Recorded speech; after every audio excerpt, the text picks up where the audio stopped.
At 6:12 that morning, while I was drinking coffee over my briefing notes, our bank app showed an overnight hotel charge on the account Renee and I shared. Before I could decide whether it was a mistake, a woman from the hotel's parking garage called about Renee's SUV. The shared parking profile listed me as the secondary contact, and the registration carried both our names. I drove there instead of to my morning briefing, telling myself an unclaimed vehicle could still have an ordinary explanation. A dead battery? A lost ticket.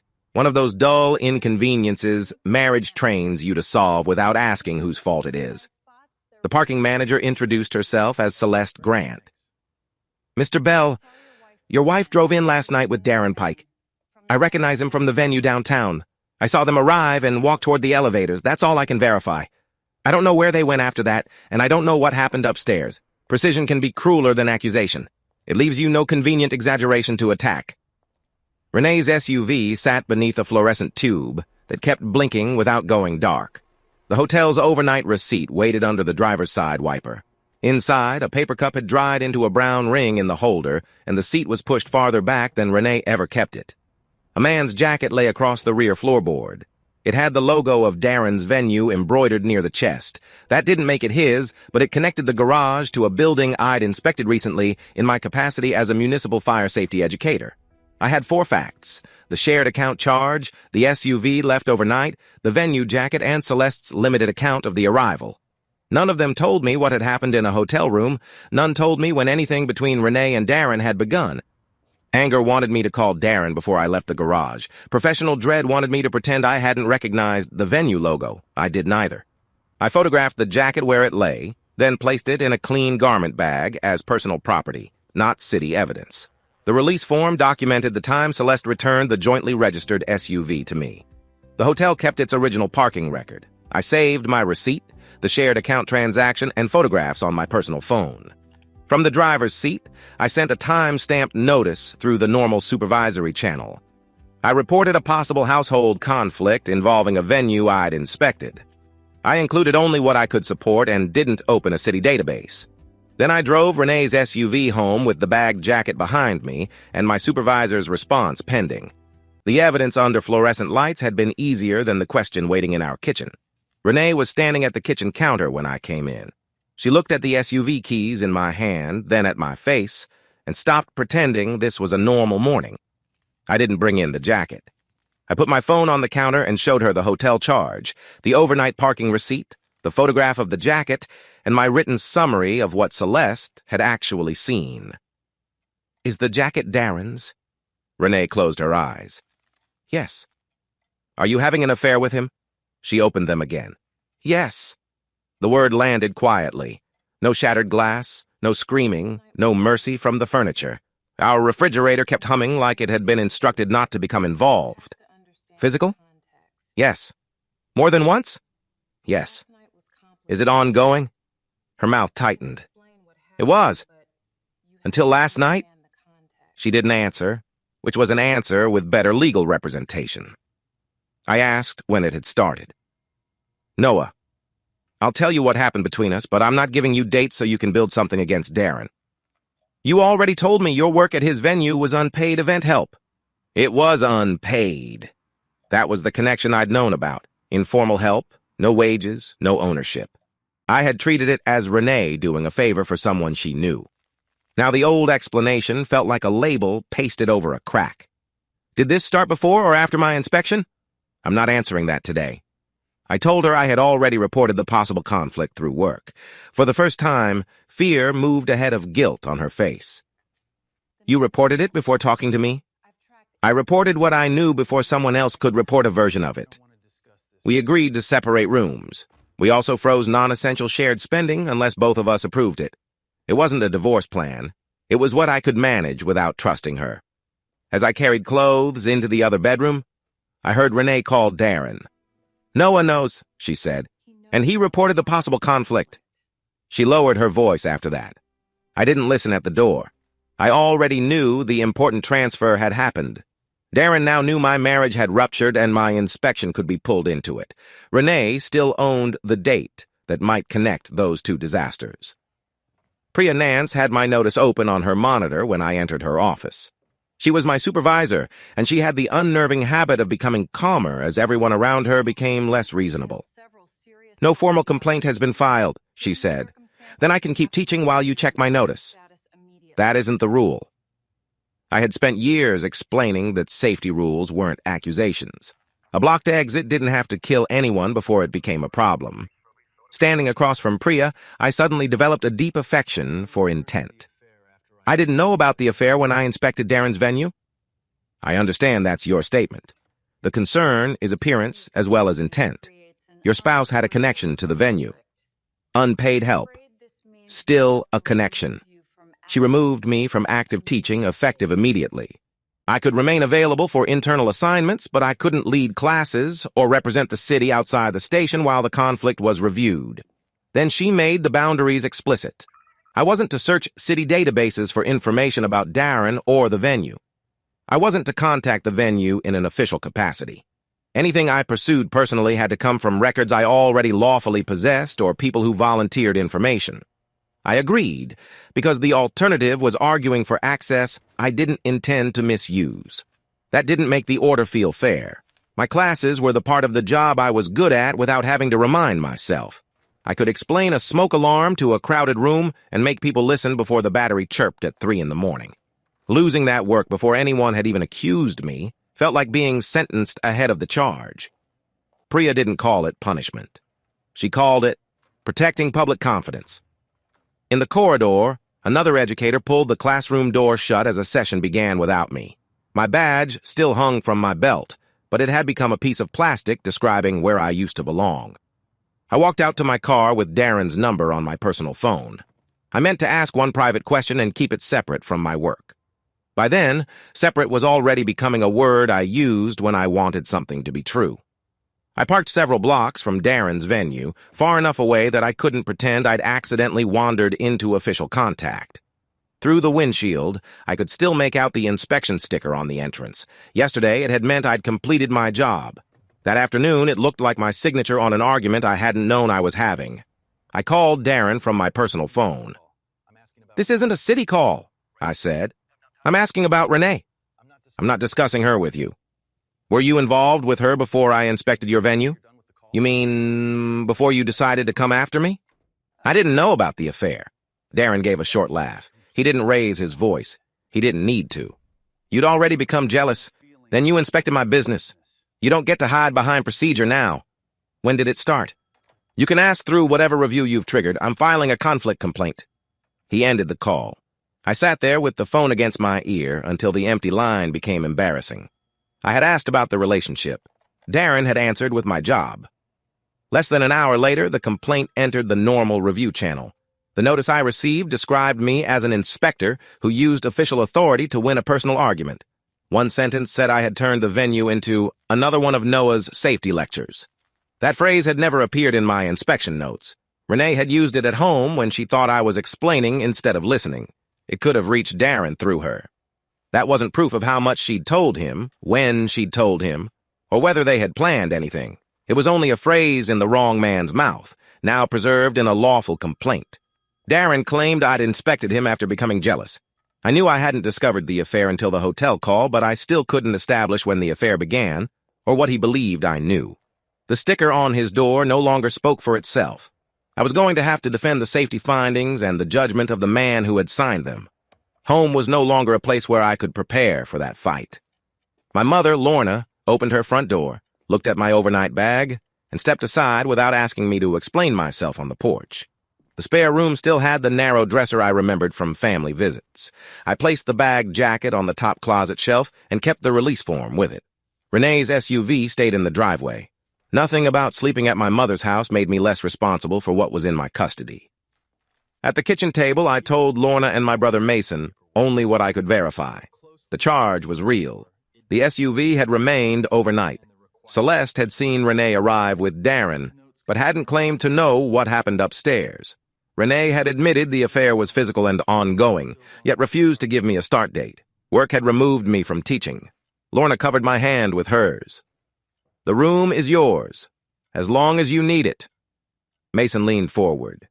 "And if this starts costing you, I can help. Money, calls, whatever it takes." At that moment, he sounded like the brother every injured man imagines he wants. The one willing to be angrier than you are, so you can pretend you're still thinking clearly. I may need help, I said. But no posts, no public accusations. Nobody says Renee or Darren did something we can't prove. Mason held up both hands. Fine. Nothing public without you. A smoke alarm chirped in the hallway.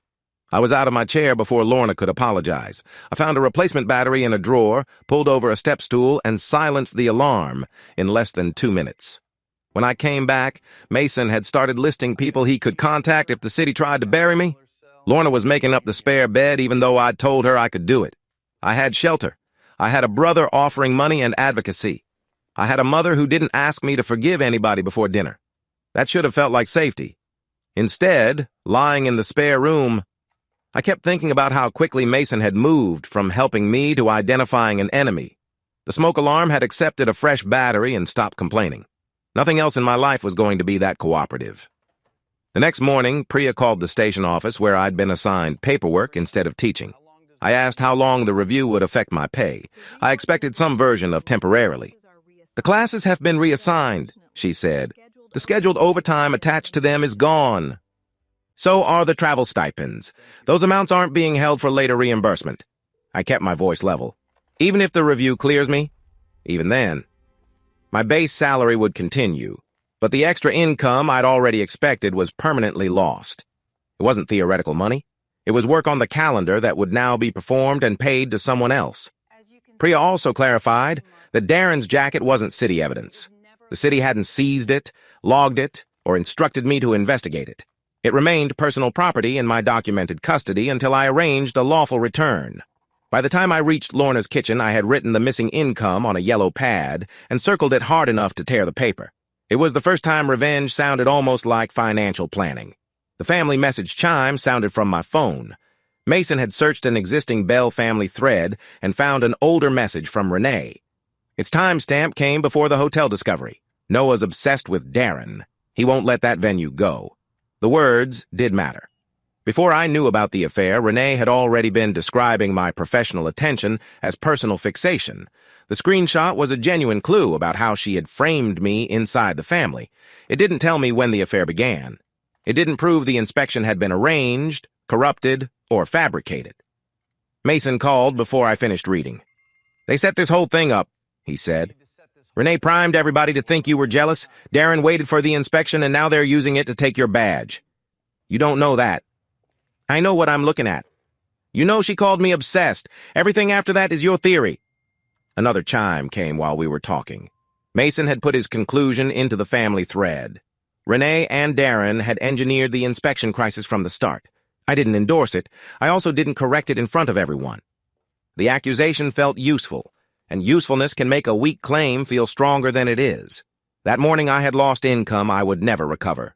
By breakfast, a fact about Renee's language had become Mason's counterattack. Sooner or later, I was going to have to decide whether a lie stopped being wrong when it fought on my side. The union office smelled like copier heat and coffee that had spent the night reconsidering its purpose. Vaughn Reed, the steward assigned to my case, cleared one end of his desk and told me to put down only what I had obtained legally. I gave him my inspection notes and photographs, the hotel day conflict notice Priya had received, Darren's complaint, the shared account records, and a chronology built from my own phone and memory. I left the city systems alone. Priya's order on that point had been clear, and Vaughn repeated it without ceremony. Your inspection can be sound, he said, and your disclosure can still be late. I reported the conflict as soon as I learned about the affair. That's one conflict. What did you know before the inspection? I told him Renee had described her work for Darren's venue as unpaid event help. No ownership, no wages, no contract. At the time, I had treated those absences like 3 green lights. Vaughn tapped the appearance rule in the employee manual. It doesn't require money. A reasonable person could question your independence if someone in your household was informally helping the place you inspected. The safer action was disclosure and reassignment. Priya knew nothing, because I had nothing to disclose. Even as I said it, the sentence weakened. I had known there was a connection. What I hadn't known was the affair. I'd been treating those as the same fact because combining them made me look cleaner. Vaughn didn't call me dishonest. That would have been easier to fight. He separated the issues with the patient precision of a man cutting a wire he hoped wasn't live. The photographs could defend the safety findings. My prompt notice could defend what I did after the hotel call. Neither one automatically answered what I should have done before the inspection. He slid my chronology back. Fill every gap with personal records or a voluntary witness. Don't go looking through city access. And don't claim a date you can't prove.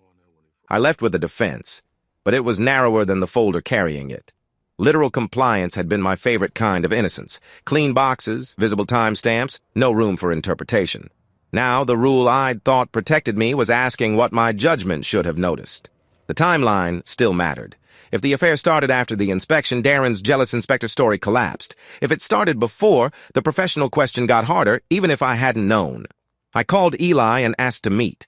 I expected my son to bring me a memory. Some part of me also expected him to bring loyalty with it. The cafe near Eli's apartment was quiet enough that I could hear the refrigerator case humming behind the counter. My son was already seated by the window, turning a paper cup between his hands. I gave him the shortest, honest version. Renee had admitted the affair, refused the start date, and Darren had tied his complaint to my inspection. I said I needed to know what Eli personally remembered from before that inspection. He looked at me for a long moment. I'll tell you what I remember. I'm not choosing you over Mom, and I'm not carrying messages between you. I didn't ask you to. You hoped I'd volunteer. That landed because it was true. Eli reminded me of a family dinner before the inspection. Halfway through the meal, Renee's phone had lit up with Darren's name. She'd taken it outside, saying it was about the venue, and stayed gone long enough for the food on her plate to cool. Eli remembered because he'd helped Lorna clear dessert while Renee was still pacing near the driveway. Did she sound intimate? I asked. I couldn't hear her. All I know is who called, what she said it was about, and that she was gone a while. He gave me exactly the boundary I'd demanded from Celeste at the hotel, and I still felt cheated by it. Facts were admirable when they limited somebody else. When they limited me, they felt suspiciously like disloyalty. Have you talked to her since? I asked. Yes. The answer sharpened something in me. About Darren, about what she did, not dates, and I'm not reporting her side to you. I stared into coffee I had forgotten to drink. Eli leaned forward. Why does me not cutting her off feel to you like one more betrayal? I started to say it didn't. Then I heard how quickly the lie had lined up for duty. I thought you'd know who was wrong, I said. I do know the affair was wrong. That doesn't make me your witness for everything else. He wasn't defending Renee's choices. He was refusing the job I'd silently assigned him. Judge, witness, and proof I hadn't been foolish. His memory gave me a real point on the timeline, but no proof of what Renee and Darren had been to each other that night. I thanked him, though the words came out stiff. Outside, I wrote down his memory without improving it. A Darren call, before the inspection, prolonged, explained as venue business. The jacket remained bagged on Lorna's closet shelf. It belonged to Darren, and the venue had a co-owner. On Monday, I'd ask June Pike to take it, and ask only what she could lawfully show me.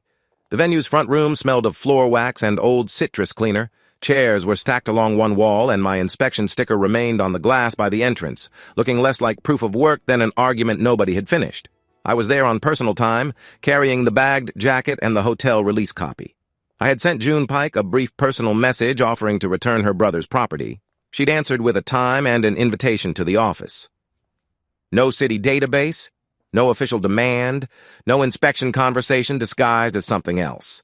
June was Darren's sister and co-owner, but she didn't greet me like family defending family. She greeted me like somebody who expected every noun to matter. She inspected the jacket without removing more than necessary from the bag. This is Darren's. The repaired cuff is his, and that's our venue logo inside. I need you to take custody for him. I will. Before she signed, she opened a thick booking ledger on her desk. You asked in your message whether I had any record of Renee being here before your inspection. I do. I'm showing you voluntarily. The entry listed Renee at a private event planning session 10 days before I'd inspected the venue. It didn't say affair. It didn't say hotel. It established a place, a purpose, and a date, which was more useful than a dramatic conclusion and harder to argue with. Were you at the session? I asked. For part of it. I can verify the ledger and that she was here. I'm not going to guess what my brother was doing outside my sight. That answer made June less satisfying and more credible. She signed 2 dated acknowledgments stating that she had identified and accepted Darren's jacket. We each kept one. I took no new venue records. She allowed me to photograph the relevant ledger entry with my personal phone. The jacket stayed with her. I left with my existing photographs, the new image, and her acknowledgement. At the entrance, June stopped me. "I won't lie for Darren," she said. "I also won't become a weapon you point at him. I'm asking for facts. Keep asking that way." Outside, my hands felt wrong without the bag. I had carried the jacket from the hotel garage to Lorna's house, as if careful custody could keep the whole situation from becoming contaminated. Now that custody was closed. The ledger didn't prove when Renee's affair became physical. It did put her privately at Darren's venue before my inspection, beyond the casual event help she had offered as explanation. That left Renee with a date to explain, and left my family with another fact they were fully capable of turning into something bigger. That night at Lorna's dining table, my phone gave the family message chime I was learning to hate. It used to mean birthday plans or blurry vacation pictures. This time it was Trish, my sister, announcing an access rule. I told Renee she is not invited to Mom's dinner. We're not pretending everything is normal. Lorna sat across from me with her own phone in hand. "I hadn't decided that," she said. Before I could answer, another message appeared from Trish. "There is nothing to decide. She and Darren set Noah up, and Eli shouldn't be forced to sit with the people trying to ruin his father." Trish had taken Mason's theory and upgraded it to family policy. Renee had betrayed me. She had described me as obsessed before I discovered why. Darren had filed a complaint that threatened my work. Those facts were ugly enough. The claim that they had engineered the inspection itself was still unsupported. Lorna sighed. "This dinner is supposed to keep us connected." "Connected to who?" Trish wrote back before I finished reading Lorna's sentence aloud. I could have corrected the setup claim in fewer words than it took to explain an inspection fee. I even typed them, "We don't know that the inspection was arranged or fabricated." My thumb hovered over send. I imagined defending Renee after she'd cost me income and helped Darren call my judgment corrupt. I imagined Mason and Trish deciding I lacked the courage to fight. Then I deleted the sentence. I wrote only, "I'm not arguing about dinner tonight." That was not neutrality. It let Trish's claim stand while giving me a sentence I could later hold up as proof that I hadn't agreed. Municipal forms have checkboxes for unknown. Families prefer with us or against us. And that night I let the wrong box stay checked up because it benefited me. Renee didn't respond in the family thread. Whether Trish had told her privately or wanted everyone to witness the exclusion, the result was the same. My wife no longer had presumptive access to Lorna's table. Eli's refusal to choose had become another thing the family tried to choose for him. Lorna put her phone face down. "Silence won't keep this clean, Noah."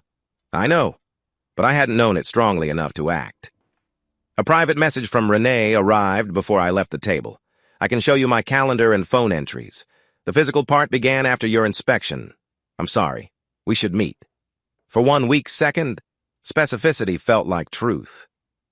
Then I remembered Eli's cool dinner plate and June's ledger.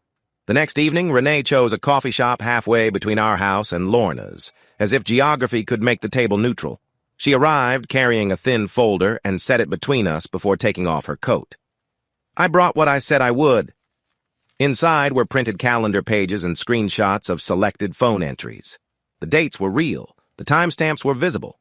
The selection was hers. Renee pointed to the week after my inspection. "This is when Darren and I first met outside venue work. The affair became physical after that." "After the inspection?" "Yes." The answer offered exactly what I wanted professionally. If it held, the affair hadn't existed when I inspected Darren's venue, and his story about a jealous husband using city authority lost its timeline. For several seconds, I felt hope. That embarrassed me more than anger did. Hope could take one clean-looking calendar and start rebuilding a house before checking whether the lot still belonged to you. Renee folded her hands. "I am sorry, Noah. Not just that you found out. I'm sorry I did it." I searched her face for performance, then hated myself for assuming remorse would arrive with a detectable mechanical defect. She continued, "But this credential issue is being made bigger than it is. You didn't know, and the inspection problems were separate. My supervisor removed me before Darren filed anything. I've already lost money I can't recover." "I know you've lost money. That isn't the same as understanding how your timeline controls my case." Her apology remained on the table, but minimization sat beside it.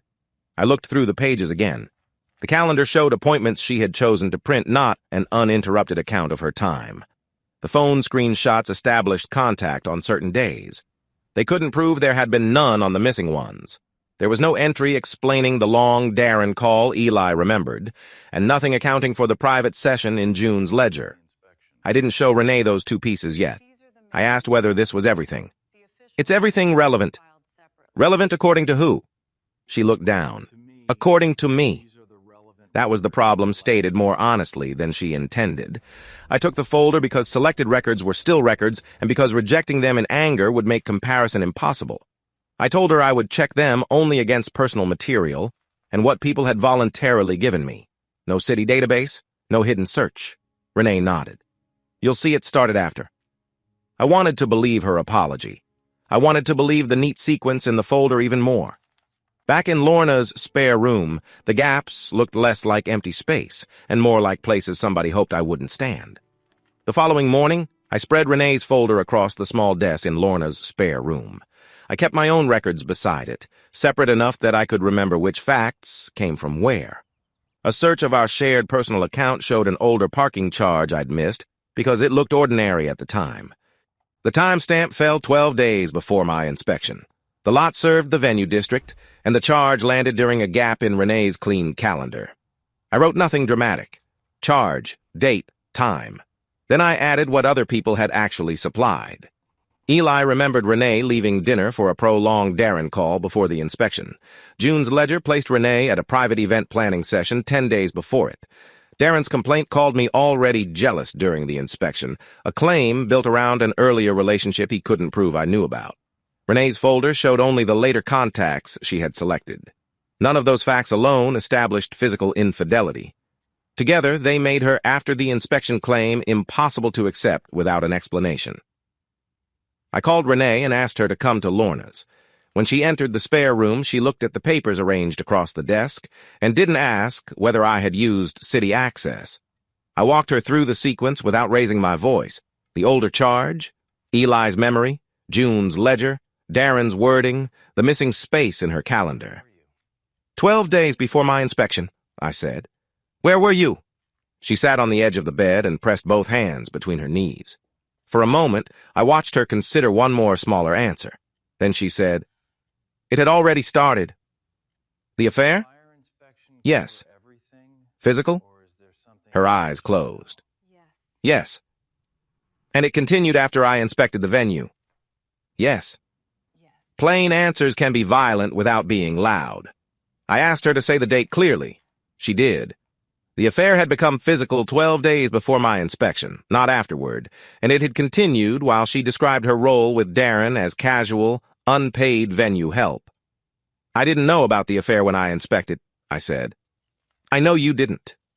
That distinction mattered. Anger wanted every fact lined up against her, but the timeline didn't prove retaliation or erase genuine safety findings. It did mean the affair overlapped a household connection my job expected me to recognize, and Renee's concealment had helped turn that connection into a threat to my credential. She started to apologize again. Not yet, I said. First, I need to know what you told Darren about me. Her face changed. Not confession, not yet, but recognition. The first date was no longer the question. The language moving between my wife and Darren was. That same week, Vaughn called me into his office and closed the door with the careful pressure of a man trying not to startle an injured animal. A disclosed copy of Darren's complaint supplement waited on his desk. Priya routed this through the review process, he said. We're entitled to see it, and we respond through the same channel. Darren's original complaint had painted me as jealous. The supplement claimed something sharper, that I'd known about the affair before I inspected his venue and had used my position to punish him. Vaughn didn't read the whole thing aloud. He tapped one paragraph and gave me the only sentence that mattered. You made me stand in Darren's doorway while you were already halfway out of ours. The office seemed to contract around the words. I'd said that to Renee in our kitchen after she admitted the affair. Nobody else had been there. I hadn't written it in my conflict notice, repeated it to Priya, or included it in the personal chronology I gave Vaughn. That's yours? Vaughn asked. Exactly mine. Who heard it? Renee. He leaned back, leaving the conclusion where it belonged. A union steward could defend a record. He couldn't certify what happened inside my marriage. The phrase didn't prove Darren's assertion. If anything, its reference to his doorway described what I understood only after the hotel discovery. But proof wasn't the supplement's only purpose. Repetition could make a false timeline feel familiar before anyone tested it. I wanted to call Renee from Vaughn's office and ask how much of our marriage she had converted into complaint language. Vaughn stopped me with a raised hand. "You can ask her personally," he said. "Don't threaten her, don't speak for the department, and don't pretend the answer is evidence until she gives you one." I know the boundaries. You know them when you're calm. That irritated me because it was true. Outside his office, I photographed nothing and carried no restricted file away. Vaughn retained the disclosed copy. I wrote the phrase from memory in my personal chronology and noted where I had first spoken it. My phone buzzed before I reached the parking lot. Mason wanted to know whether Darren's new filing proved coordination. I told him it proved that words had traveled. For the first time, I had a question Renee couldn't dismiss as jealousy. I also had a brother who heard the word traveled and immediately started thinking about how far he could make it go. That evening, Mason spread his phone, a legal pad, and 2 cold cups of coffee across Lorna's living room table. My brother had once offered money and practical help. Now every offer came with a communication strategy. "We know Renee was there before the inspection," he said. "We know Darren has Noah's private words. People need to hear the sequence." Lorna, the mother who had given me a room without demanding a plan, sat across from him with her hands folded. I explained what June had actually done. She had shown me one venue record, identified Darren's jacket, and accepted it with a dated acknowledgement. She hadn't claimed to know what happened at the hotel. She also co-owned a venue that employed people who had nothing to do with my marriage. Mason waved that away. "Collateral sympathy is how people like Darren hide." "June didn't hide anything," I said. "She's his sister." "So am I supposed to punish her for having the wrong brother?" His jaw tightened. "I'm trying to help you." Lorna reached over and slid his legal pad back toward him. "Then help Noah. Don't use my house to organize posts about June, and don't use my contacts to pressure anybody connected to that venue." Mason stared at her. "You're serious?" "Yes." "What about family loyalty?" "Family loyalty doesn't mean making unrelated people pay because Renee and Darren hurt Noah." Her voice never rose. That made it more expensive. Lorna wasn't choosing Darren over me. She was choosing to make her shelter smaller rather than let it become a launch site. Mason collected his phone, but left the coffee. "When this turns against him, remember you tied my hands." "No," Lorna said. "I told you where your hands don't belong." He looked at me for rescue. A week earlier, I might have softened her ruling because I still needed his money and because his anger made mine feel socially acceptable. Instead, I said, "June gave me bounded cooperation. Nobody has permission to turn that into a campaign." Mason left without saying goodbye. Lorna picked up the abandoned cups and carried them toward the kitchen. "You can stay here as long as you need," she said. "That doesn't mean everything done in your name gets done under my roof." Shelter, I learned, could oppose the people claiming to defend you. The next morning, the professional process delivered the same lesson with less kindness. Priya's office had one narrow window facing the station entrance. I could see people passing through the doors I'd used for years, while she placed a single-page notice between Vaughn and me. "Effective today, your teaching credential is inactive," she said. The word removal had sounded temporary. Inactive sounded like something entered into a field that would keep answering the same way until somebody with authority changed it. Priya continued. "The complaint will be distributed only to the required review circle. A hearing will address 2 separate questions: the technical validity of the inspection and your disclosure conduct." "So it becomes part of my professional record," I said. "It becomes part of a confidential review record." "That's still more people reading my marriage than yesterday." Her expression tightened, but the ruling didn't. "Yes." Vaughn asked about dates and response deadlines. He had built my defense around genuine safety findings and my prompt report after the hotel discovery. Now he had to defend those facts without pretending they resolved what I'd known about Renee's venue role before the inspection. Priya looked directly at me. "The restrictions on city systems and official venue contact remain in place. I haven't violated them. I'm stating the continuing terms, not accusing you of violating them. Municipal language can remove half your life and still sound like it's reminding you where to park." When the meeting ended, Vaughn took the notice for our copy. Priya kept the official one. My physical identification hadn't changed, but its most important authority had disappeared. I walked toward the station doors on habit. Through the glass, I saw the training room beyond the hall, chairs arranged for a session I wouldn't teach. Then I remembered I had no reason to enter and stopped before reaching the handle. My phone chimed. Mason had sent 3 messages asking whether the suspension finally proved Darren and Renee had engineered the entire crisis. The 4th said he would find something the review couldn't ignore. I typed, "Don't contact anyone in my name." He didn't answer. Another message arrived later, this one from Celeste, the garage manager whose careful limits had made her more credible than people offering certainty.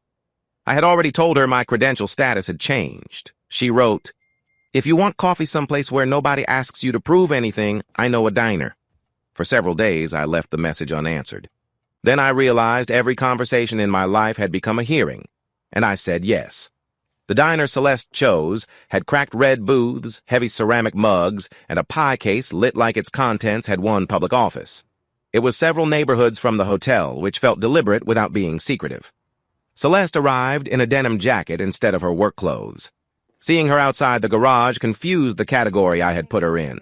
Before we ordered, she said, "One rule. No evidence. No case," she corrected. "Evidence sounds like we might accidentally discover some. I don't want us trying." "Fair." She studied me for a second. "And I need you to understand my statement isn't growing.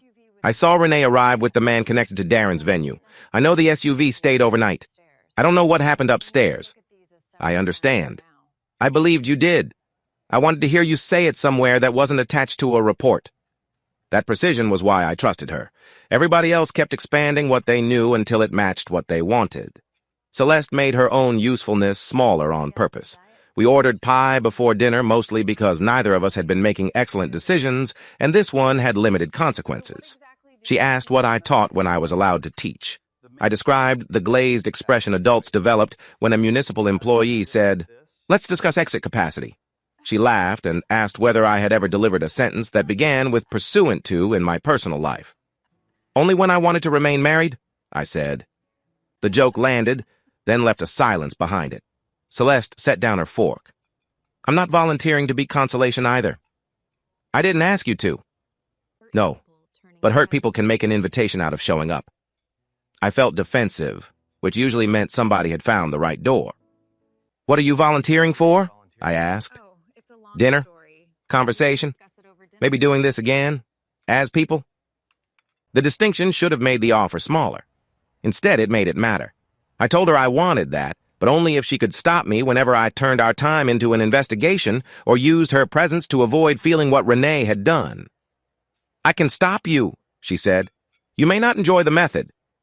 For the first time in weeks, I finished a meal without opening a document, defending a timeline, or checking the family thread. Outside, Celeste said we could meet again the following week. There was no promise in it and no testimony. That was exactly why I carried the sound of her voice home with me.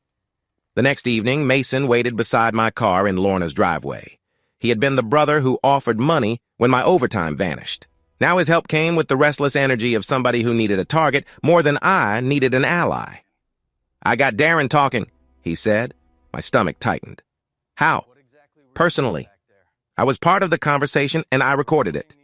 You went looking for him after I told you not to contact people in my name." "I didn't use your name as permission. I used mine." That distinction had the shape of a boundary and none of its spirit. Mason played 12 seconds from his phone. His voice asked why the supplement sounded different from Darren's original complaint. There was a pause, traffic noise, and then Darren answered. "Renee told me how to phrase it." Mason stopped the file there. 4 weeks earlier, that sentence would have felt like rescue. Instead, I heard everything missing around it. What had Mason said first? What did it refer to? Was Darren admitting Renee designed a false claim, or only that she helped him describe a conversation? "Play the whole thing. The good part is right there. The complete file, Mason." He swore under his breath, then played it from the beginning. The conversation was longer, uneven, and context poor. Darren never clearly withdrew his accusation. He also never explained which phrases Renee supplied. The damaging line was real, but Mason's excerpt tried to make it more complete than it was. "I can post the clean section tonight," he said. "No." His face hardened. "You've been begging for proof." "I've been asking for truth." Those aren't automatically the same thing. At my insistence, Mason sent me the complete unedited file with a message stating that he had made the recording as a participant and that he retained the original. I saved his transfer message with my personal records. The original stayed on his phone. My copy remained exactly as received. It wasn't city evidence, and I didn't send it to Priya or Vaughn that night. Mason pointed at my phone. Now you have it. What are you going to do? Ask Renee what Darren meant. You're giving her time to build another story. I'm giving her the full recording instead of letting your excerpt tell it for her. He stepped away from my car, disgusted. The file gave me the direct question I'd wanted. It also gave Mason a weapon he was already impatient to fire. That night, I met Renee at our house and put my phone on the kitchen table where I had first spoken the sentence Darren later borrowed. I played Mason's complete recording. Neither of us interrupted it. When Darren said, "Renee told me how to phrase it," her shoulders dropped. I placed my handwritten copy of the complaint language beside the phone. "He quoted words I said only to you," I said. "Now he says you told him how to phrase the supplement. Did you recount our argument, or did you help build his accusation?" Renee stared at the table. Both. The answer hurt differently from the affair. The affair had taken intimacy out of our marriage. This had taken my own language and sent it back wearing an official accusation. "I told Darren what you said," she continued. "I encouraged him to describe the inspection as jealous retaliation." Why? To protect him. To protect myself. If the inspection looked personal, then what we did looked less connected to your credential problem. You knew I didn't know about the affair when I inspected. Yes. And you helped him claim I did. I helped create that implication. She still insisted the safety defects were real. I believed that because my contemporaneous photographs and notes existed independently of her motives. Her manipulation didn't make every fact on my side pure, and it didn't make every fact on Darren's side false. My family message chime sounded before I left. Trish had repeated Mason's favorite claim. Renee and Darren set up the entire inspection, safety findings included. For several seconds, I enjoyed having the lie available. It gave me a version of events where I was wronged in every category and responsible in none. Then I typed into the same thread. The affair predates my inspection, and Renee helped Darren frame his complaint as jealous retaliation. Both are true. I have no evidence that either of them fabricated the safety defects or engineered the inspection itself. Stop saying I do. Trish replied. So now we're not allowed to defend you? I answered. Not with something I can't support. Mason wrote, You're protecting the people who destroyed you. I didn't respond. In a separate message, Lorna said my correction was consistent with the boundary she had set in her home. Eli, the son who had refused to choose a parent, wrote that this was the first family message that hadn't demanded his allegiance as the price of reading it. Correcting Trish cost me the cleaner story and weakened the faction built around me. I resented that loss, but the professional record would soon include the same distinction. Darren's motive claim had been shaped dishonestly. My safety findings had not been disproved. The review room had beige walls, a humming vent, and a water pitcher nobody touched. Darren sat across the table with his complaint folder closed beneath one hand. Priya sat near the head, expression neutral. Vaughn, the union steward who had built my narrow defense, arranged our exhibits in 4 neat stacks. He didn't tell them Renee had betrayed me. He didn't play Mason's recording. He began with the photographs I'd taken during the inspection, each carrying its original date. He matched them line by line to my code notes. He finished with the conflict notice I'd sent on the hotel morning before Darren filed anything. The question before you today isn't whether Noah Bell had a personal disaster. It's whether that disaster caused him to invent safety violations. The contemporaneous record says it didn't. He submitted my family thread correction, too. The message where I had told Trish and Mason to stop claiming Renee and Darren fabricated the inspection. It was strange hearing my refusal to accept a useful lie offered as evidence that I hadn't acted from jealousy. Priya asked me only 2 questions, whether I stood by the photographs and whether anyone had altered my notes. I answered yes and no. Darren argued that motive could contaminate otherwise accurate work, but he couldn't point to a manufactured condition or false citation. After a break that lasted long enough for me to memorize a scratch in the tabletop, Priya read the ruling. The claim that I had fabricated the inspection out of jealous retaliation was rejected. My teaching credential would be returned provisionally. The separate question, whether I should have disclosed Renee's known connection to the venue before the inspection, was reserved, and the result could be appealed. Vaughn slid my badge holder across the table. The plastic was warm from his hand. I closed my fingers around it. I felt relief hit so hard it embarrassed me. I had expected vindication to feel clean. This felt like being allowed to breathe while somebody kept a hand near the valve. In the station corridor, the doors looked exactly as they had before my removal. That bothered me more than if they'd changed. Priya reminded me that provisional meant provisional. Vaughn said Darren still had one lawful lane left, the appearance rule. I clipped the holder to my belt anyway. I listened to it tap against my hip as I walked out. For one corridor's length, I let myself call it a win. Then my phone vibrated with notice that Darren had requested the appeal instructions. The appeal arrived before the badge holder had stopped feeling foreign against my belt. Priya sent the notice through the review channel, and Vaughn called before I had reached the house. Darren hadn't challenged the photographs. He had attached something quieter, an old venue email. "Open only your personal archive," Vaughn said. "Don't touch a city system. We already have the copy he filed." The warning wasn't necessary, but I was glad he said it. Rules had become the rails I gripped whenever the ground moved. I sat on the edge of the temporary bed with my laptop on a folding chair. The disclosed email was dated before my inspection. The subject line concerned venue scheduling. Halfway down, Renee was listed as an informal event contact. Darren had sent it. And my address sat in the copied line. There was nothing about payment, nothing about the affair, and nothing accusing me of knowing either. Darren's argument didn't need those things. That was the part that made my chest go cold. His appeal said the appearance rule applied because I knew my wife was connected to the venue, even informally. I still conducted the inspection. He no longer needed to prove I'd known who she was sleeping with. "He found the issue we left reserved," Vaughn said. "That doesn't make his retaliation story true. It makes this appeal timely and colorable. Municipal language can put a steel door inside an ordinary adjective. Colorable meant Priya had to reopen the thing I'd worn for less than an hour. I searched my personal inbox by date, then by Renee's name. The old messages populated one after another.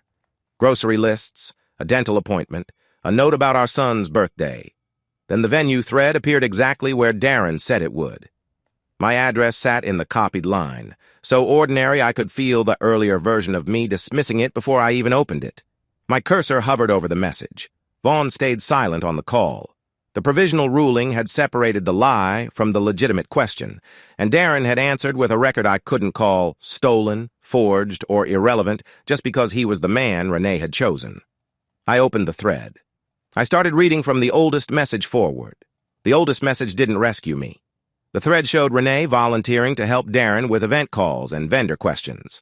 A later reply listed her as an informal contact. At the bottom was my response, sent that same night. "Got it. As long as this isn't paid work." I remembered writing it.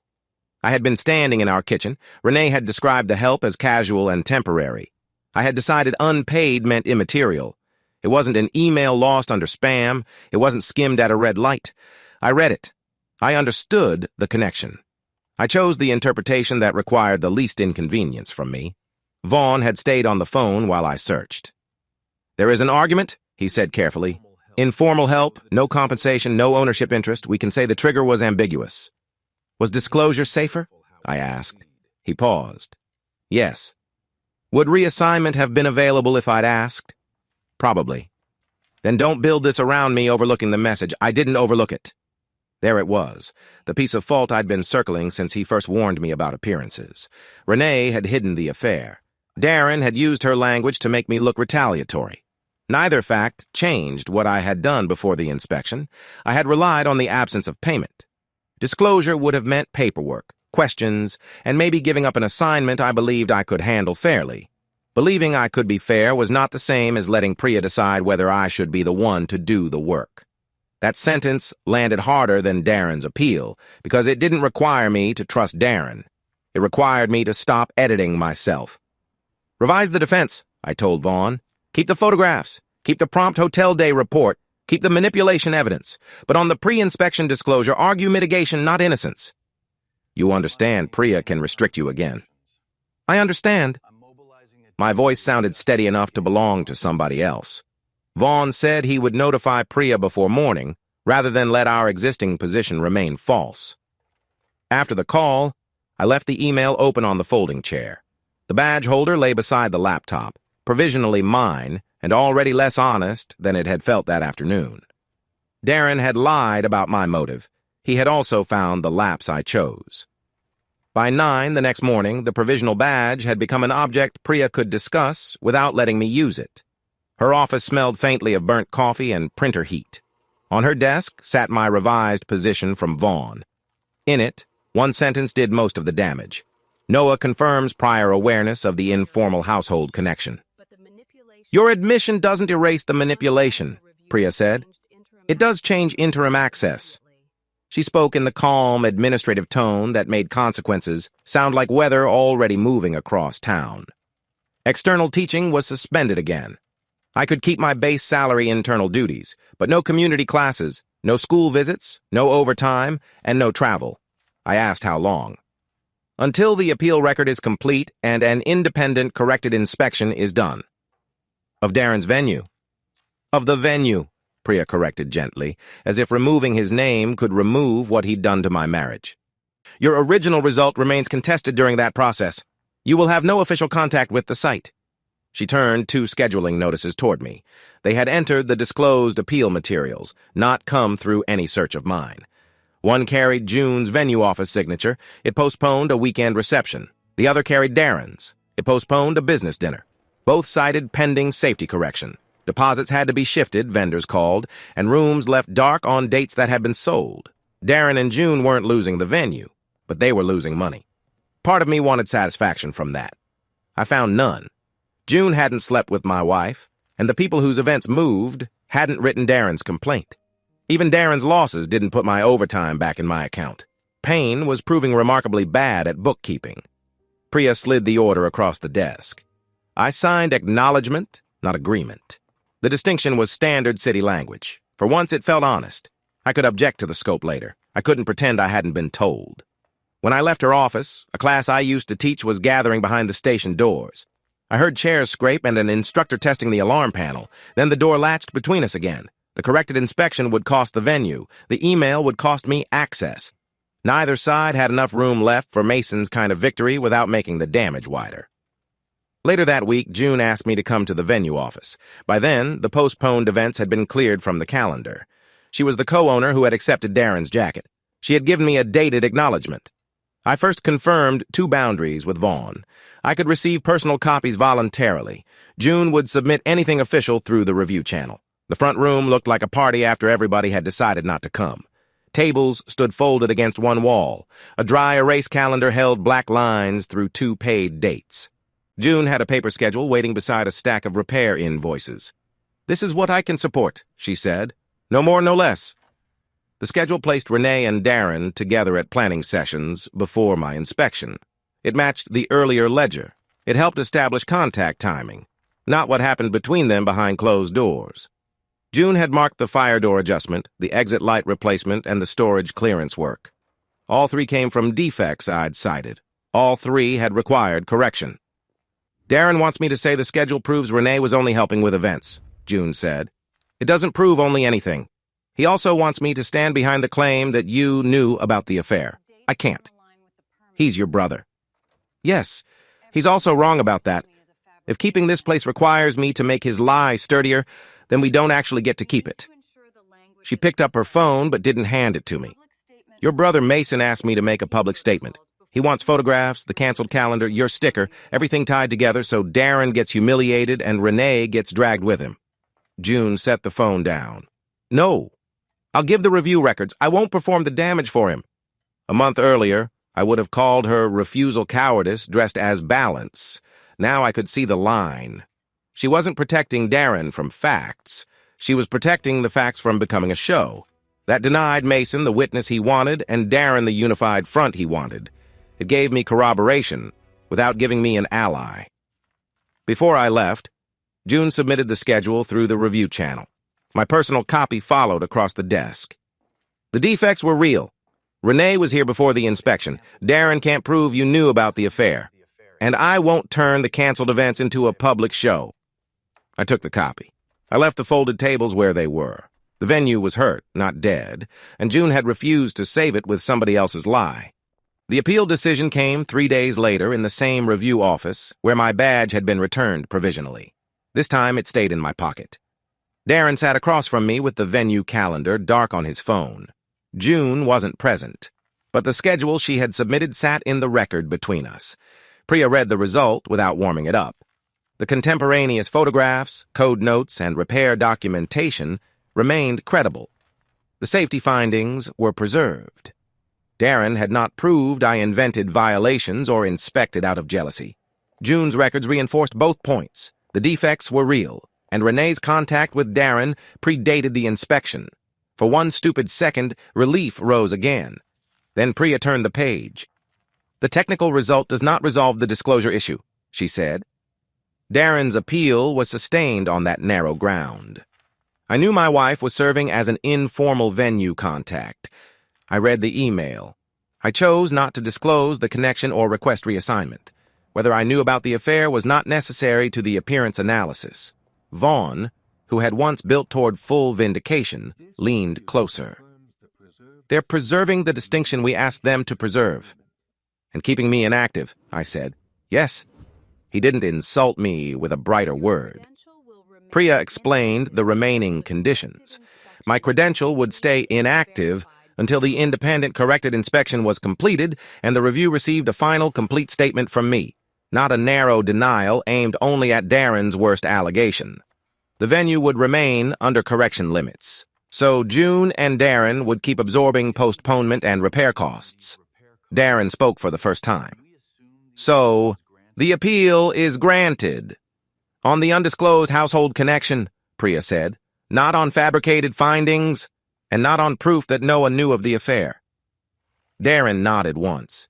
He had won a lawful countermove and lost the lie he'd wrapped around it.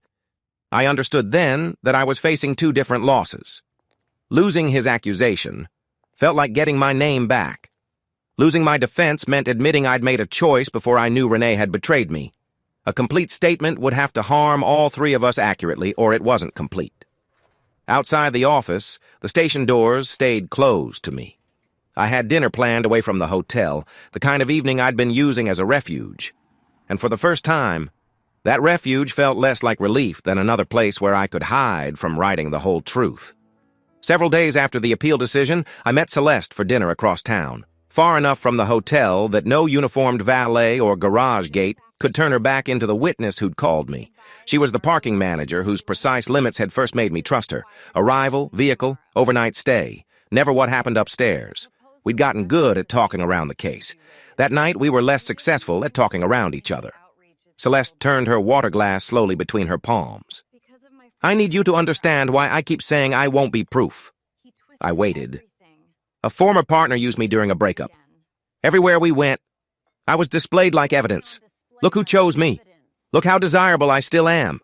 By the time I figured it out, I wasn't a person in the relationship. I was an argument." The restaurant was noisy enough to give us privacy. Plates struck counters. Somebody laughed near the bar. I could hear my own answer anyway. "I don't want to do that to you." "I know you don't want to." Her eyes stayed on mine. "Wanting isn't the same as being ready not to." That landed harder than accusation. "I'm attracted to you. I'm attracted to you too." Plain words, no rescue hidden inside them. Her hand remained beside mine on the table, close enough that the empty inch felt chosen. Then she said, "You talk about the credential like enough punishment will prove you weren't a fool." I started to object. She lifted one finger. "You made a disclosure mistake. That's real. Renee deceived you. That's also real. But you keep trying to make the first fact pay for the humiliation of the second." The station doors, the lost overtime, the inactive badge. I had been lining them up like receipts from a store where innocence could be bought after the fact. "What would ready look like?" I asked, not needing me to mean something about Renee. We finished dinner without touching and walked out beneath cold parking lot lights. The attraction was no longer deniable, and neither was the boundary. Celeste wasn't my evidence, my consolation, or proof that I could still be chosen. That should have made the refuge safer. Instead, it made losing it possible. The next morning, the review correspondence arrived before I finished my first cup of coffee. Priya's subject line was characteristically bloodless. Supplemental signed statement received. Bureaucracy could put a beige sweater on a house fire. Vaughn had forwarded the disclosed copy. The signature at the bottom was Renee's. She stated that I had not known about her affair with Darren before my inspection. She stated that after I discovered it, she had repeated private words from our confrontation to Darren and encouraged him to use those words to describe me as jealous and retaliatory. She did not withdraw the fact that I'd known she was helping at the venue. She did not ask the review to erase my failure to disclose that connection. There was no paragraph about our marriage, no apology addressed to me, no request to come home, meet for dinner, or remember our better years. She had corrected the part she helped make false and left the part that was true standing. I called Vaughn. "Does this help?" I asked. "It helps the allegation it addresses," he said. "Priya can weigh a signed admission from the source of the language. Darren no longer has Renee supporting the claim that you knew about the affair. And my email? Still your email. Still your decision." That was Vaughn's gift when I didn't want one. He never mixed relief with acquittal.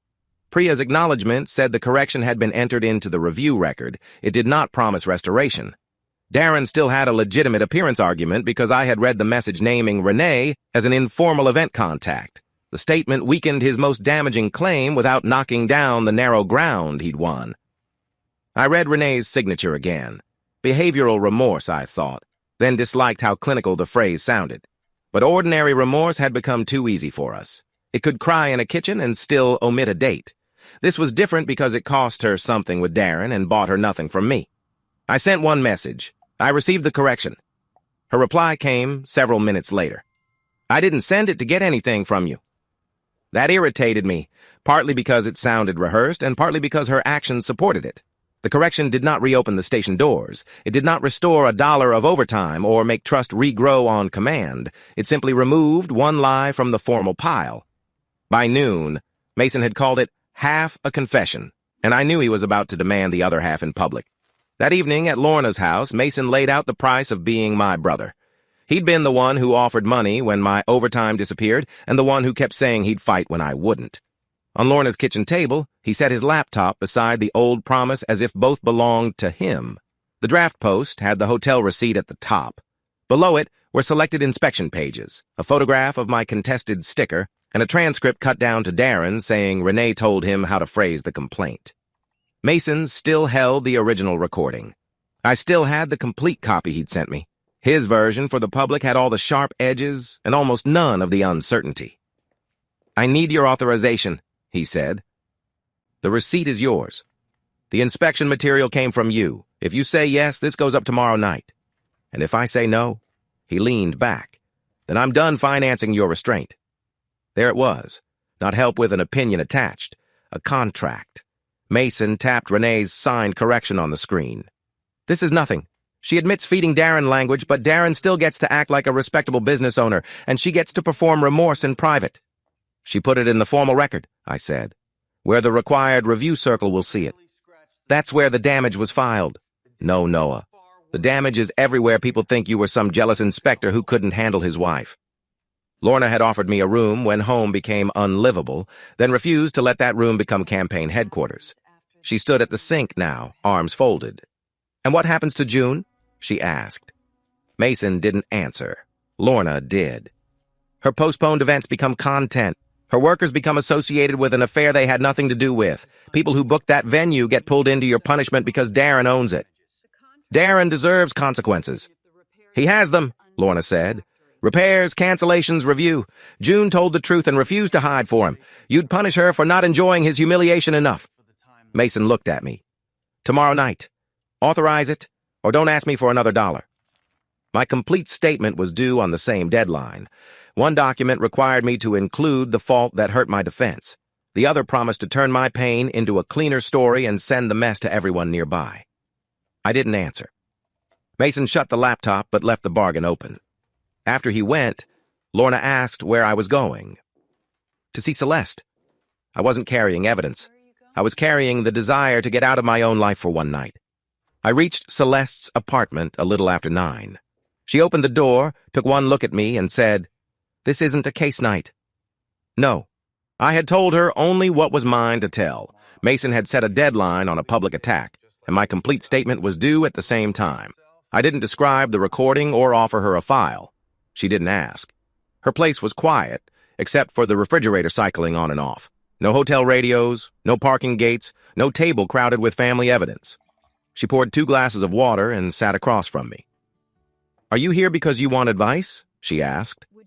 "I think I'm here because I don't want to be anywhere my name is a problem." "That isn't the same thing." "I know." Celeste studied me, and I felt the attraction we'd named at dinner stop being an idea. She wasn't offering testimony. She wasn't a sympathetic stranger anymore. She was a woman I wanted, looking at me without pretending she didn't want me back. "I'm going to say this plainly," she said. "You can stay tonight. We can sleep together. 2 adults choosing it because we want each other." My pulse kicked hard enough to embarrass me. She continued before I could turn the offer into something cleaner. "I'm not promising a relationship. I'm not rescuing you from Mason, Renee, Darren, or your review. I won't discuss evidence, and I won't let you call this something that happened to you." Every term made the choice more honest and more dangerous. "Do you mean it?" I asked. "Yes. I want you." "I know. I want you too." For a few seconds, wanting seemed like a complete moral system. Renee had already broken the marriage. She had once suggested that maybe equality would come from my doing the same. No one in that apartment was confused or coerced. Celeste's offer was real, mutual, and available. That was exactly why I couldn't dismiss it as temptation manufactured by circumstance. Celeste set her glass down. "You don't owe me, yes, but I need an answer, not a permanent maybe." I stood because staying in the chair felt like choosing by delay. "I need until morning," she nodded once. "Then go decide." At the door, I wanted her enough to turn around. I left without touching her. Outside, Mason's deadline and my unsigned statement still waited. Renee knew nothing about the offer. If it became a weapon, that would be my choice alone. I went back the next morning with an answer and no argument for keeping what I was about to refuse. Celeste opened the door but didn't invite me farther than the living room. Morning light made the place look ordinary, cruel in a useful way. This wasn't a fantasy set apart from consequence. It was her home. "I want you," I said. Her expression tightened. "That's not the answer." "No. The answer is no." She folded her arms, not defensively exactly, more like she was holding herself still enough to hear the rest. "If I stayed last night, I would have told myself it was about 2 adults making a free choice. That would be true, but it wouldn't be complete. Part of me wants Renee to know I could do it. Part of me wants one night that makes the numbers look even." Celeste didn't rescue me from the sentence. "I'd be using you to transfer the injury," I said. "She put it in me, and I'd make you carry it so I could call us equal. And if Renee never found out, I'd still know what I made you mean." The refrigerator clicked off.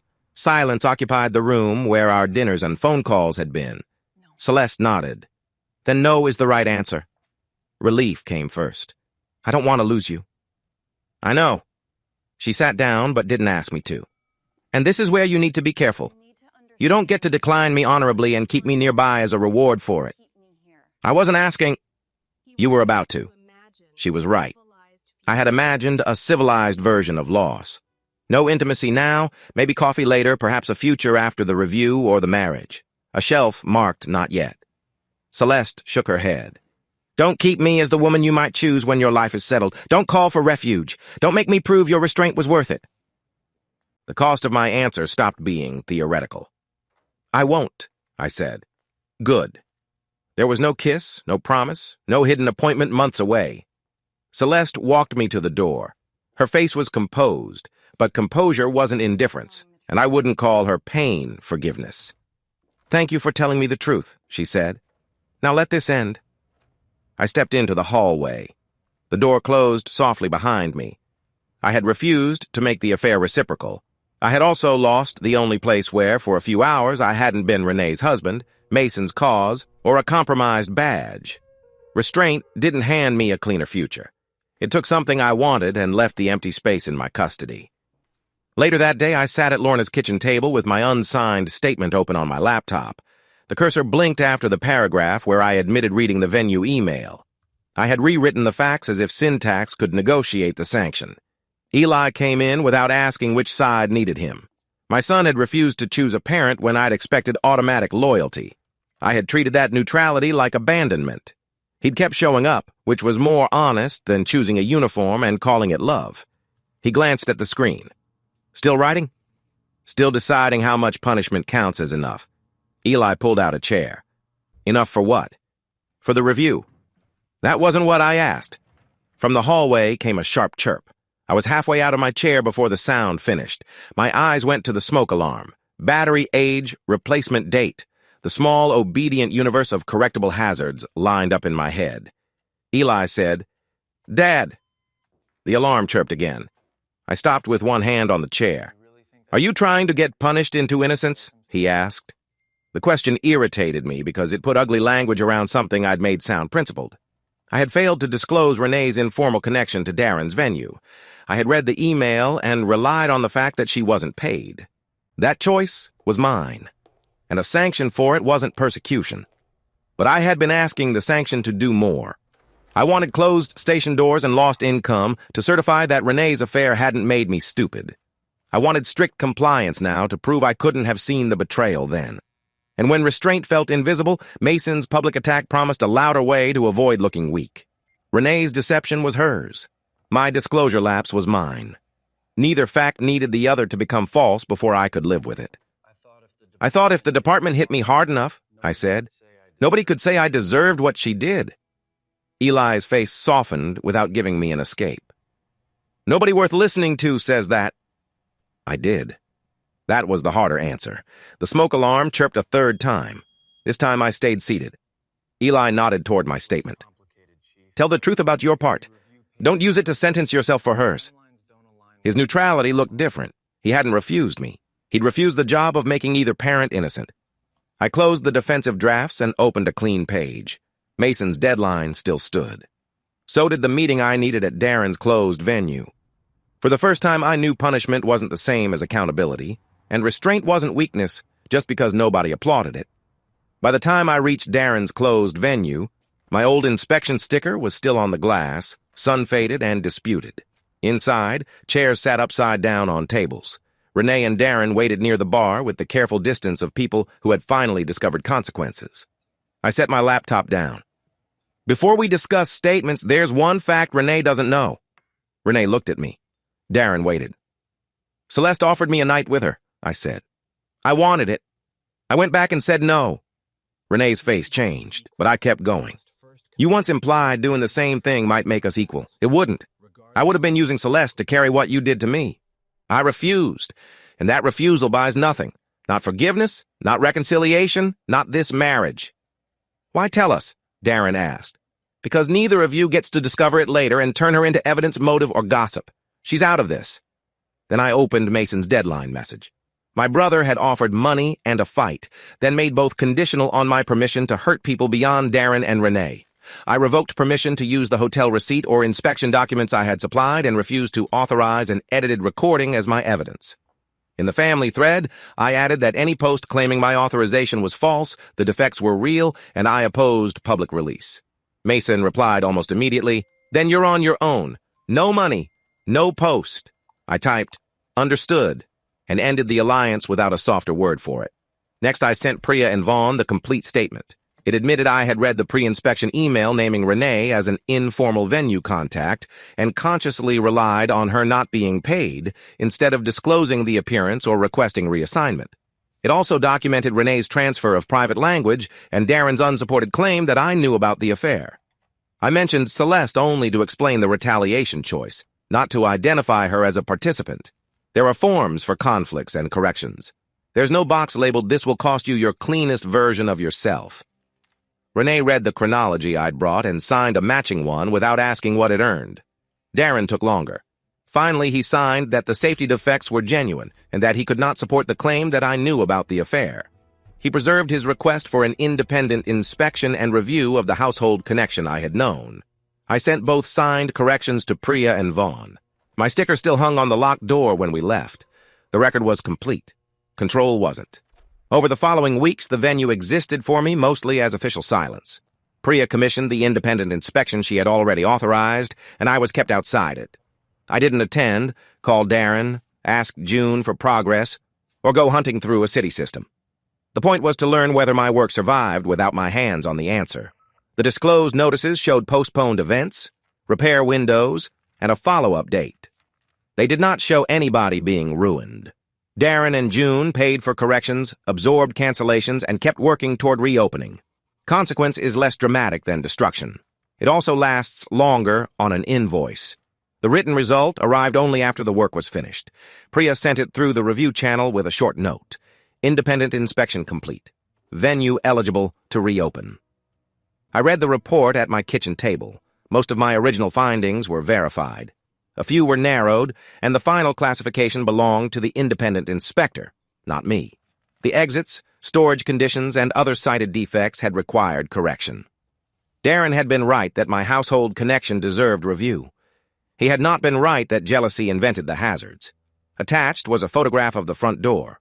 My old sticker, the one that had turned from proof of service into a public argument, was gone. In its place sat a neutral corrected inspection tag with no Bell name on it. That bothered me for one sharp second. Then it didn't. A few days later, I passed the venue during open hours. The lights were on.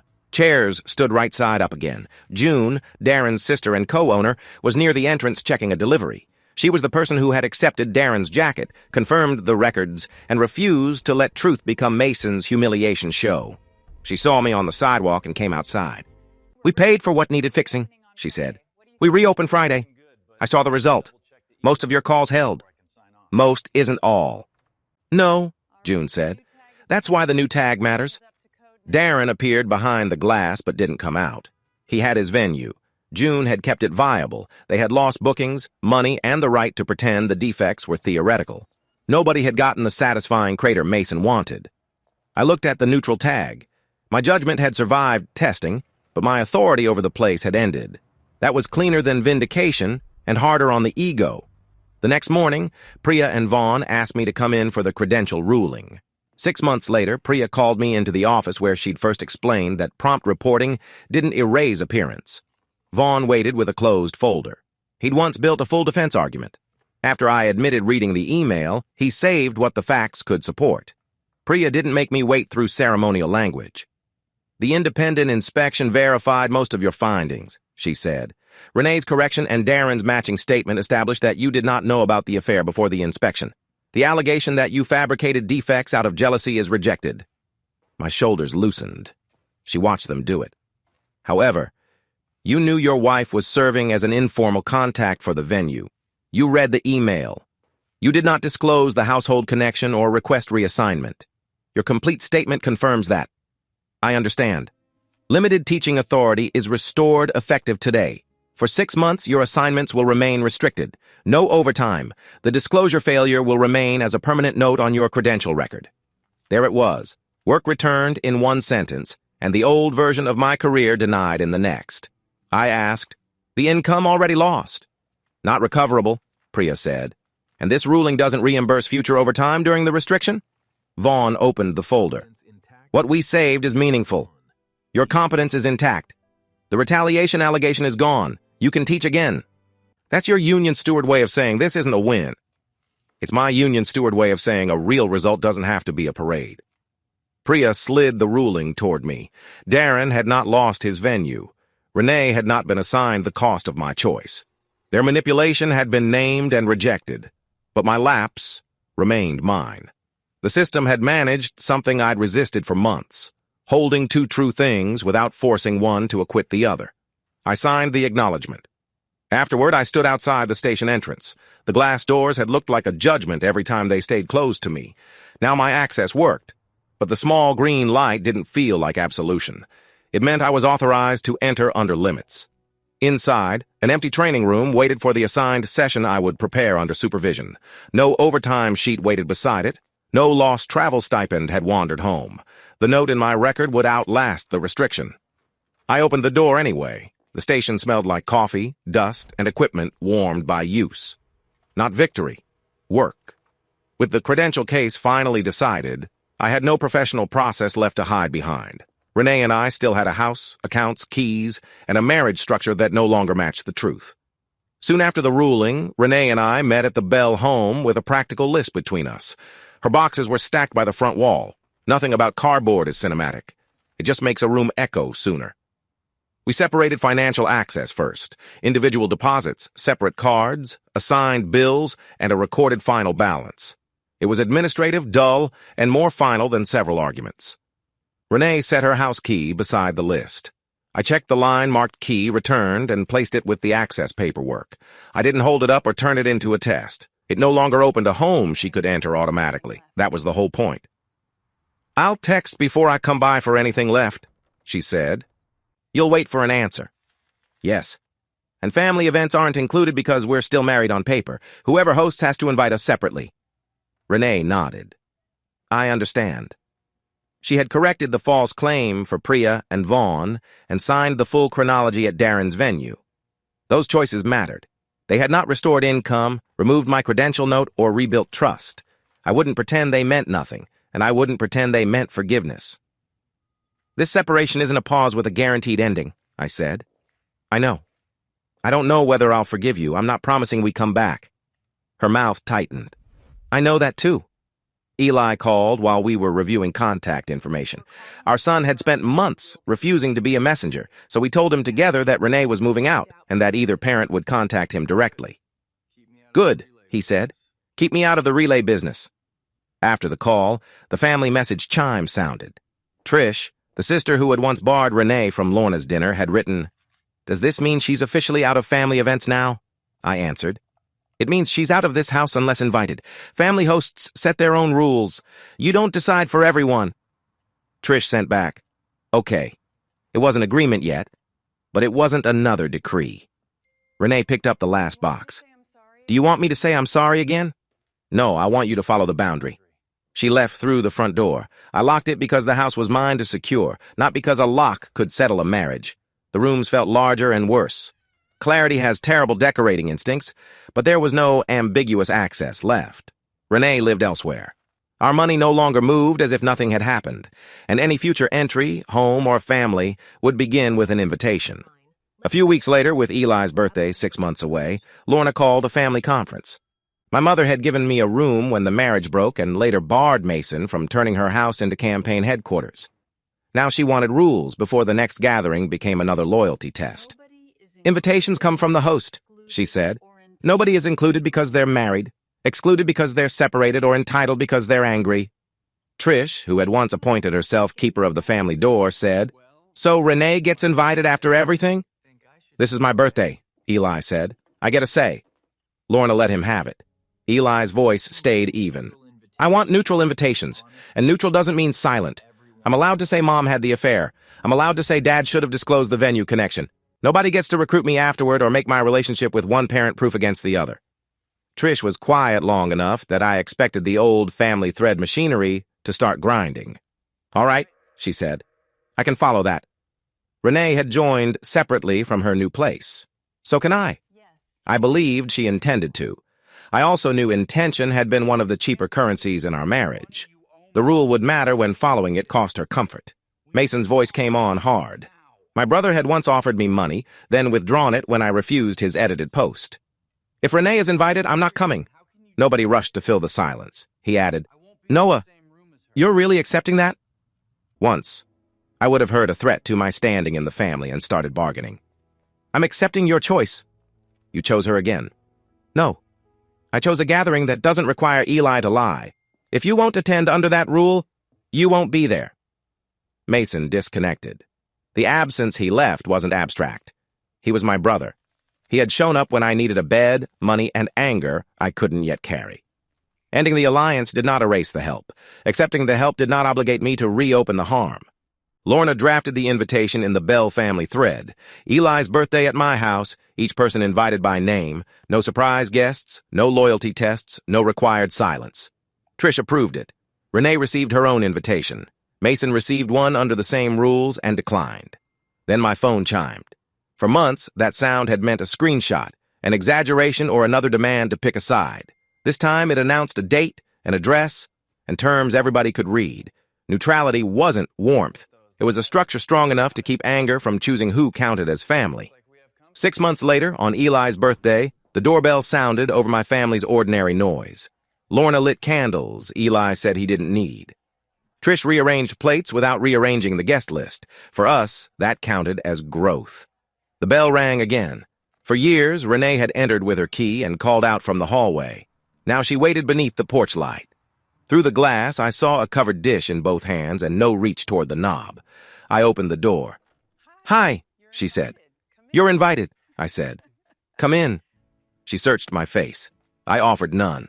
She crossed the threshold as a guest while I closed the door. Eli came from the kitchen. "Hey, Mom. Happy birthday." He hugged her. It was his choice, not a verdict on mine. Lorna called her in with the dish. Trish said hello and did not inspect the greeting for treason. There was no speech about healing. Renee didn't ask if ringing had earned points. Her carefulness still irritated me. Remorse can feel performative even when it's sincere. I let the irritation exist without turning it into an eviction. The old marriage wasn't waiting under the birthday noise. Renee lived elsewhere. Our accounts were separate. She had no key. I had never recovered the overtime and travel income, and my credentials still carried the note I had earned. Mason was absent because he had chosen absence over neutral rules. Celeste's absence was different. She wasn't a secret future or a postponed reward. I had wanted her, refused to use her, and lost her. Integrity had not returned what I gave up. What it had done was stop the injury from recruiting another carrier. I'd thought releasing revenge would feel like forgiveness. It didn't. Forgiveness remained undecided. Letting go meant I no longer needed Renee ruined, Darren destroyed, Mason unleashed, or Celeste used for my anger to count as real. Eli called us in before the candles tested the smoke alarm. Renee looked at me and waited. I nodded toward the voices. "Go ahead." She went in. I stayed by the door long enough to look at the porch where she had chosen to ring. Then I joined them, leaving the porch light on while our changed family made room for an honest evening. If stories about costly choices and imperfect consequences matter to you, subscribe to Infidelity Director. What do you think Noah, Renee, Celeste, and the rest of the family owed one another after the truth came out? Thank you for watching, and remember that integrity isn't the absence of anger, it's refusing to make someone else carry the injury.